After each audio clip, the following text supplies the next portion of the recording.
तपाईले यो काममा लाग्नु भने कति वर्ष भयो हजुर? म 4 वर्ष थियो। 4 वर्ष?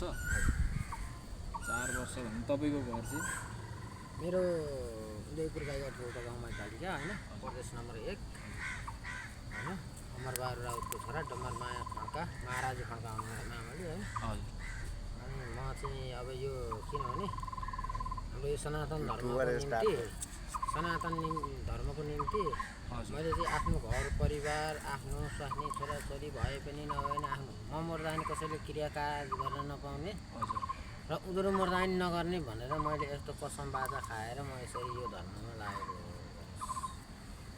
तपाईको नि ठुलो मन्दिर नै होला नि त हजुर हैन? मन्दिर यो विश्वरूपी यही पाथीभरिमा यही पशुपतिमै यहीँ अगाडि छ विश्वरूपी अहिले दर्शन यहाँ यो ठुलो अहिले बनेको जुन विश्वरूपी छ नि हो यो अर्धनारीशले बोकेर ल्याउनु भएको। तल नि बाबाजीहरू हुन्छ नि हुनुहुन्छ तल त्यो छुट्टै पर्यो। यो भनेको विश्वरूपी ऐश्वर्यरूपी भनेको यो पर्यो।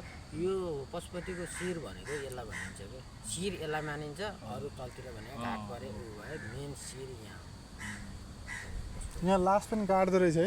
होइन हेर्नुहोस् यो किनभने किराँतेहरू हो, किराँतेश्वरी नभए किराँतेश्वरी। अब यो किराँत किराँत थरहरूको यी प्रायः क्रिस्चियनहरू मान्नेहरू उहाँहरूको होइन यहाँनिर ल्याउनुहुन्छ अनि उहाँहरूले दाह संस्कार यस्तै गर्नुहुन्छ। अनि तपाईँले खाना चाहिँ कति टाइम खानुहुन्छ? खाना मैले हेर्नु भयो भनेदेखि 2 टाइम पनि खान्छु, भएन भने 1 टाइम पनि खान्न। त्यस्तै उस्तै अब मेसमीले खाने हो, नमेले व्रत बस्दिने हो, त्यस्तै प्रसाद भगवान्ले दिए, विश्व ब्रह्माण्डले दिए खाने हो, नभए व्रत पनि बस्दिने। आउँछ पुग्छ दिन्छन् खाने, दिँदैनन् भोकै बस्दिने भगवान्को नाम।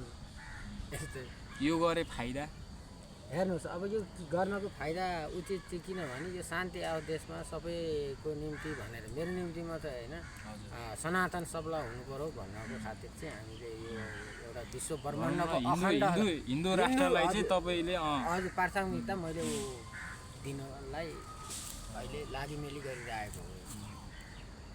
विवाह शादी तपाईँहरूकोमा गर्दैन?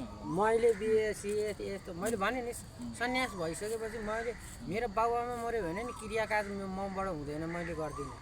र म मर्दा पनि मेरा बाबुआमा दाजुभाइ आफ्नो इष्टमित्र आफ्नो कुल पितृदेवले गर्न पाएन।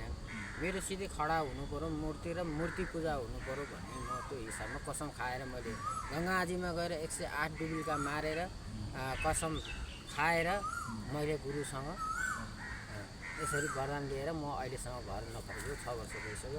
4 वर्ष भयो यो उसमा हिँडेको चाहिँ म लगभग। पहिले म पोखरा हेम्जा रामजानकी मन्दिरमा बस्थेँ मेलबोर्ड। त्यसो भए त तपाईँ घर जाँदा घरभित्र नि पस्न पाउनुहुँदैन होला? पस्नलाई किन पस्नलाई पाउनु अब जस्तै अब तपाईँको बुबा आमाहरूको चाहिँ देवतालाई चाहिँ छुनु भएन होला?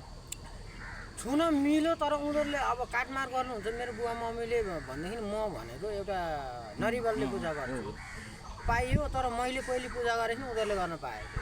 त्यसरी हुन्छ, नभए म त्यहाँ जान्न।